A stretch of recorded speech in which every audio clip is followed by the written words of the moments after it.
হাতছাড়া হতে পারে বাংলাদেশ থেকে। কেন? কারণ শুরু জানতে হলে আমাদের পিছিয়ে যেতে হবে 1947 সালে। প্রতারণা প্রতারণা প্রতারণা। সুজলা সুফলা শস্য শ্যামলা এমন দেশটি কোথাও পাবে না গো। ও আমার দেশ বাংলাদেশ। প্রিয় মাতৃভূমিকে নিয়ে শত্রুর ষড়যন্ত্র এখনো থেমে নেই। 1757 সালে বাংলার স্বাধীনতার সূর্য অস্তমিত হবার পর থেকে আজ পর্যন্ত এই দেশকে নিয়ে ষড়যন্ত্র থেমে নেই। কথায় আছে শকুনের দোয়ায় কখনো গরু মরে না। সেরকমই ভারতীয় কিছু শকুন মিডিয়া বাংলাদেশকে নিয়ে তাদের অব্যাহত ষড়যন্ত্র আর মিথ্যাচার চালিয়ে যাচ্ছে। বন্দরনগরী চট্টগ্রাম নিয়ে তাদের অব্যাহত ষড়যন্ত্রের আজকের পর্বটি দেখুন। চট্টগ্রাম হাতছাড়া হতে পারে বাংলাদেশ থেকে।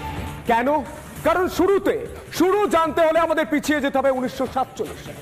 প্রতারণা প্রতারণা প্রতারণা আর অত্যাচার অত্যাচার অত্যাচার।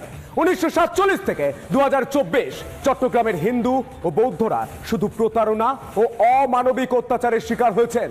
দেশ ভাগের সময় প্রথম প্রতারণা। মাস্টারদা সূর্য সেন ও প্রীতিলতা ওয়াদ্দেদারের চট্টগ্রাম ভারতের মূলখণ্ডের জন্য কতটা গুরুত্বপূর্ণ তা একাধিকবার স্বাধীন ভারতের প্রথম প্রধানমন্ত্রী জওহরলাল নেহরুকে বুঝিয়েছিলেন স্বাধীন ভারতের প্রথম স্বরাষ্ট্রমন্ত্রী সর্দার বল্লভভাই প্যাটেল। চিঠি চাপাটিতে মাউন্ট ব্যাটেন নেহরুকে জানান ভারত স্বাধীনতা আইনে চট্টগ্রামকে ভারতের অন্তর্ভুক্ত করা হয়েছে, কিন্তু তারপরেও তা বাস্তবায়িত হয়নি। তা নিয়ে বল্লভভাই প্যাটেল নেহরুকে প্রশ্ন করলে তিনি উত্তর দিয়েছিলেন, ছোট্ট একটা ভূখণ্ডের জন্য পাকিস্তানের সঙ্গে লড়াই করব। এই উত্তরেই পরিষ্কার বোঝা যায় কতটা উদাসীন ছিলেন তিনি। চট্টগ্রামকে ভারতের অন্তর্ভুক্ত করা হোক এই দাবি নিয়ে সেই সময় চট্টগ্রাম থেকে নেহরুর সঙ্গে দেখা করতে আসেন স্নেহ কুমার চাকমা। 50 দিন তিনি অপেক্ষা করেছিলেন। 50 দিন পরে দেখা হলেও কাজের কাজ কিছু হয়নি। তাই দিন দিন সহ্য করে আসতে হচ্ছে প্রতারণা আর অত্যাচার।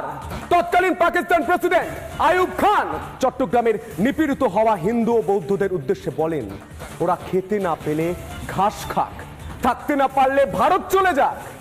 আরে চট্টগ্রাম তখনও পাকিস্তানের অংশ, এখনো বাংলাদেশের অংশ, এই কথা তখন তিনি বলছেন। মুক্তিযুদ্ধের সময়ও খান সেনাদের হাতে অত্যাচারিত হয়েছে এই চট্টগ্রামের হিন্দু ও বৌদ্ধরা। 1947 থেকে 2024 মার খেতে খেতে চট্টগ্রামের হিন্দু ও বৌদ্ধদের দেওয়ালে পিঠ ঠেকেছে।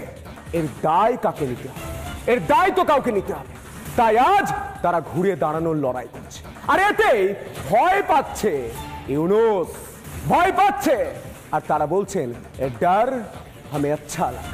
ময়ূক, যে দেশের আলো বাতাস গায়ে মাখিয়ে আমরা বড় হয়েছি, সেই প্রিয় মাতৃভূমি নিয়ে শত্রুদের সকল ষড়যন্ত্র ও মিথ্যার বিরুদ্ধে আমরা সীসাডালা প্রাচীরের ন্যায় দাঁড়িয়ে থাকবো আমৃত।